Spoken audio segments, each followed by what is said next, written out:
অমাবস্যার সময় যখন অমাবস্যাটা পড়েছে আমরা জানি যে সেই সময় আমরা অমাবস্যার যে পুজো বা অমাবস্যার যে যাগযজ্ঞ পূজাদীপ এসব জিনিসগুলো আমরা করতে পারবো না।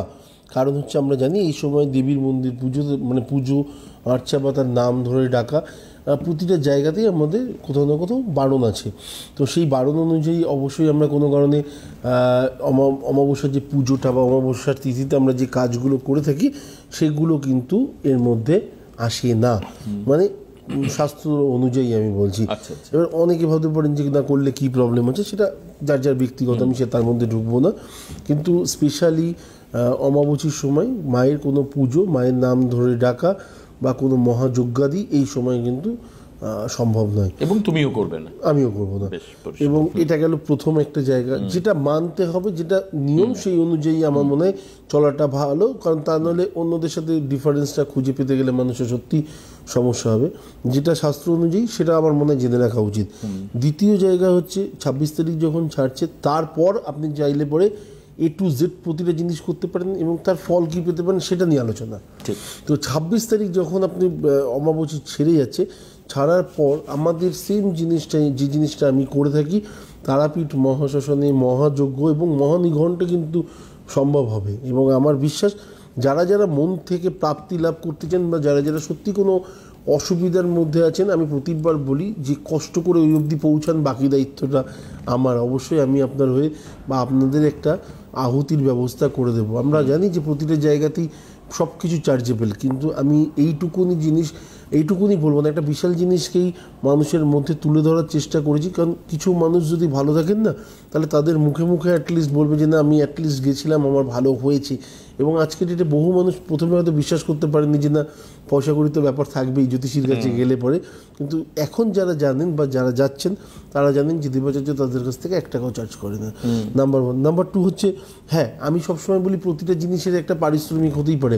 আপনার মন যদি চায় যে পুরোহিত মশাই আপনাকে আহুতি দেওয়াচ্ছেন, তাকে আপনি 1 টাকা দিন, 51 টাকা দিন, 100 টাকা দিন, সেটা আপনার সম্পূর্ণ নিজস্ব ব্যক্তিগত ব্যাপার। এক্ষেত্রে আমার বলার কিছু থাকবে না।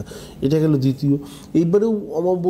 এবারে যে অমাবস্যাটা গেল, বহু মানুষ আসতে পারেননি, কিন্তু তারা আহুতি দেওয়ার জন্য হোয়াটসঅ্যাপে লিস্ট করে নাম, গোত্র, ফ্যামিলি নাম, প্রত্যেকের নাম, কি ফল দিলে পরে ভালো হয়।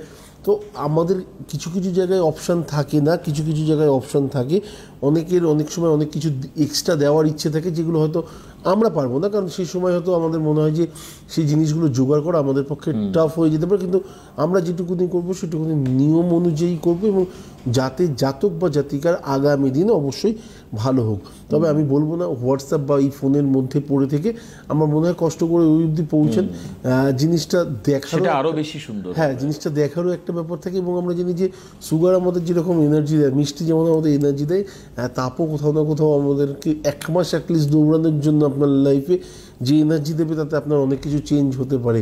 আপনার হয়তো বাড়ি থেকে বেরোনোর ইচ্ছে হচ্ছে না, আপনার হয়তো কোথাও না কোথাও হীনমন্যতায় ভুগছেন, বাড়িতে এক ভাইয়ের চাকরি হয়ে গেছে, ছোটো ভাইয়ের হয়ে গেছে, বড় ভাইয়ের হয়নি, বা অথবা বিয়ের ক্ষেত্রে যাদের যে কোনো সমস্যা আছে, আমার মনে হয় ওই অবধি পৌঁছানোটা আপনাদের জরুরি। ওই অবধি মনে হচ্ছে তারাপীঠ মহাশ্মশান অবধি পৌঁছান, তারপরে বাকি দায়িত্বটা ফোনে অবশ্য কথা বলে আমার যে জায়গা আছে সেই জায়গাতে আসুন।